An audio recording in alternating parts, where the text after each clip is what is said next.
but I tell the imperialists, and I say to my people, I say, don't you dare, because the answer could be the rise and fall of the North American Empire. Don't you dare. Let those at peace be. I am a man of peace. Come for me, I'm waiting for you here. Look, Flores, don't take too long to get here, coward. Come for me, cowards.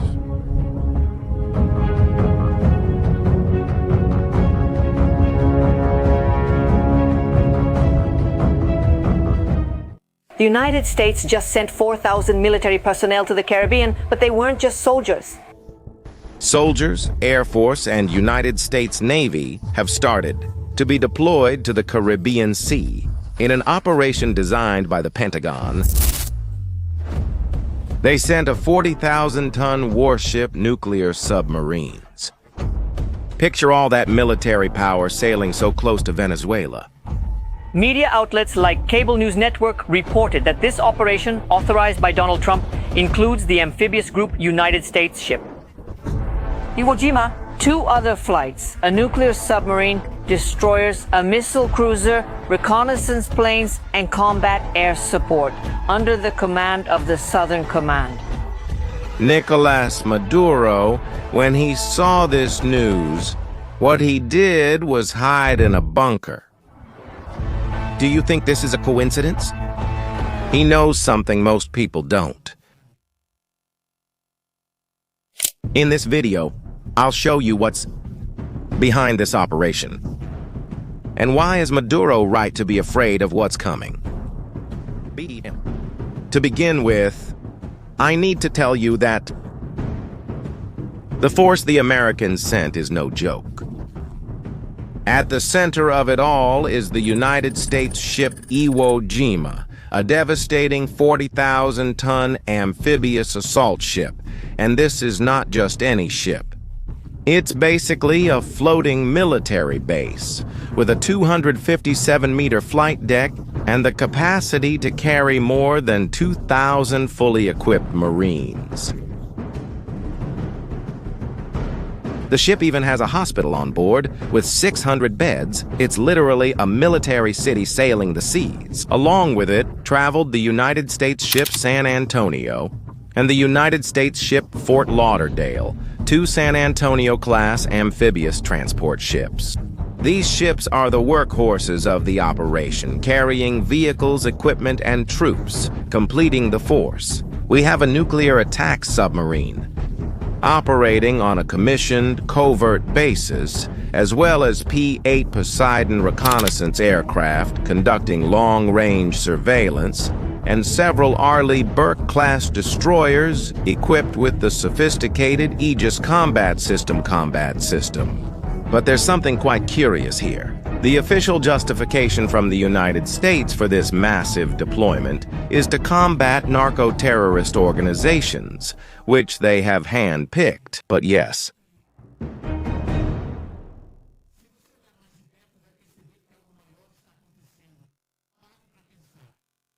why would you need an amphibious invasion force?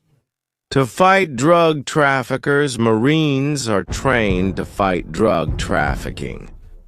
That's a Coast Guard mission.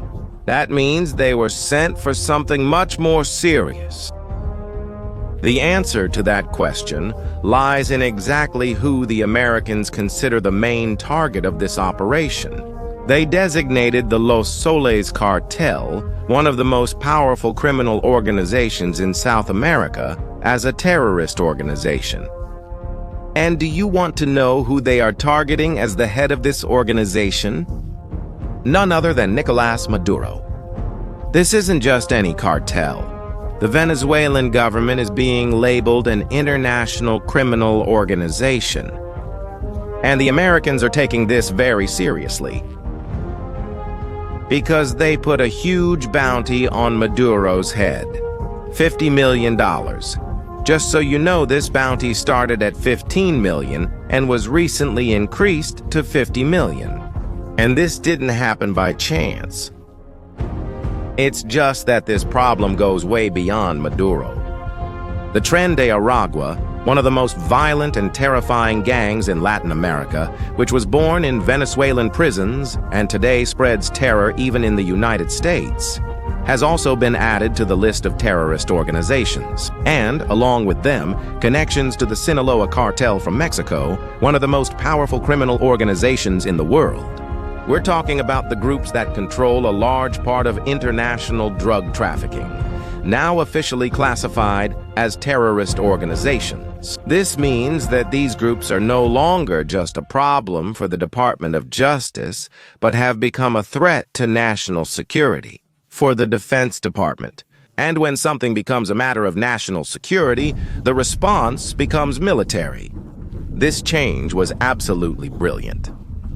By turning cartels into terrorist organizations, the Americans gained the authority to use their entire immense military arsenal against them.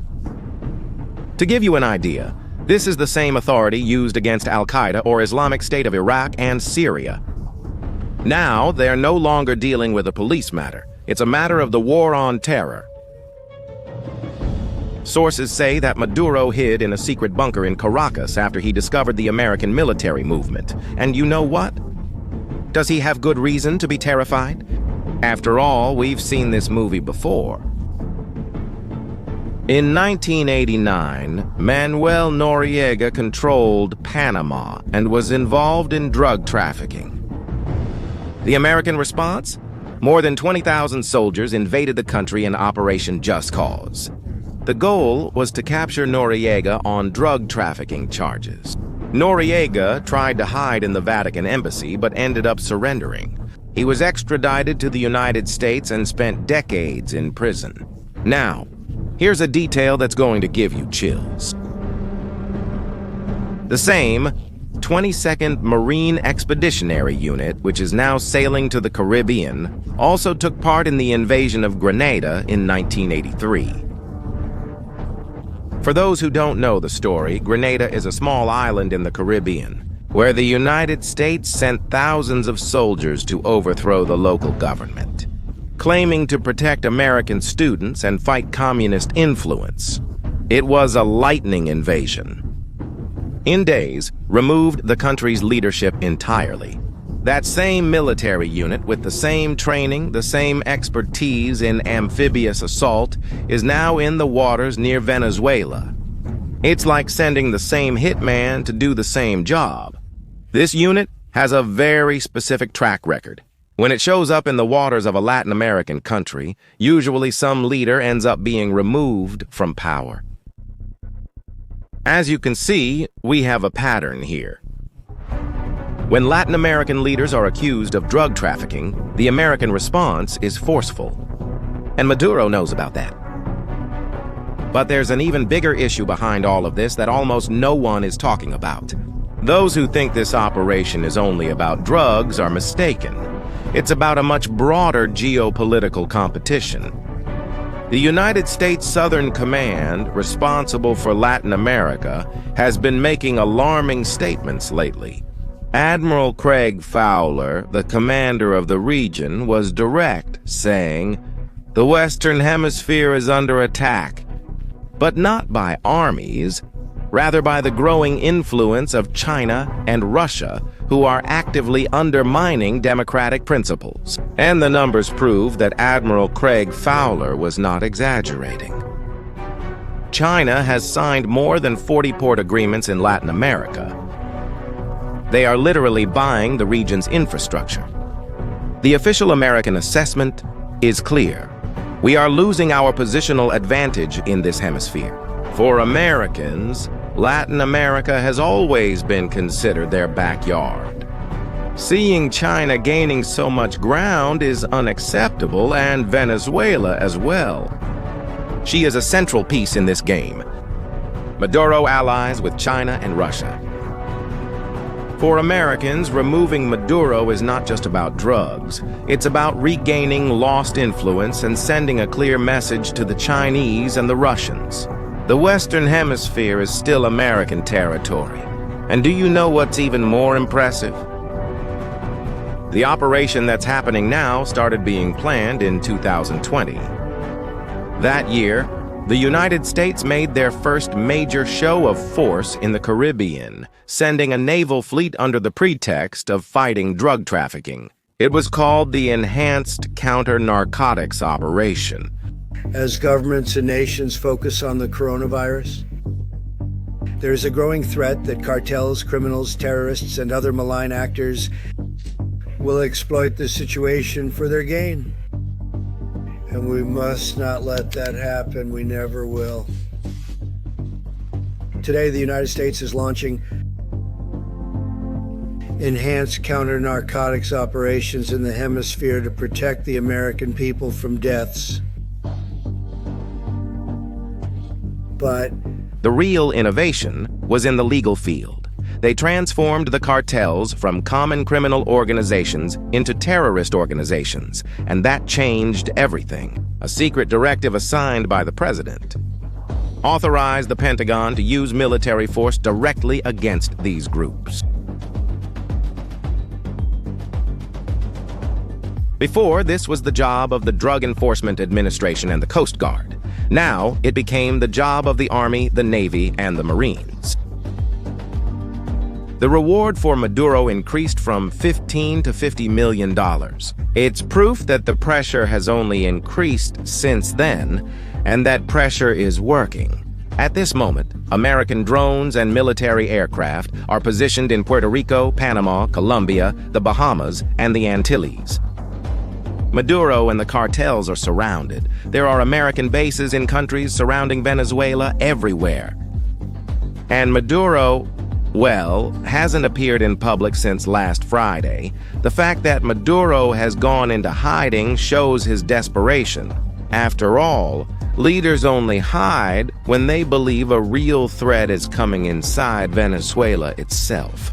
The population has started to put pressure on the government.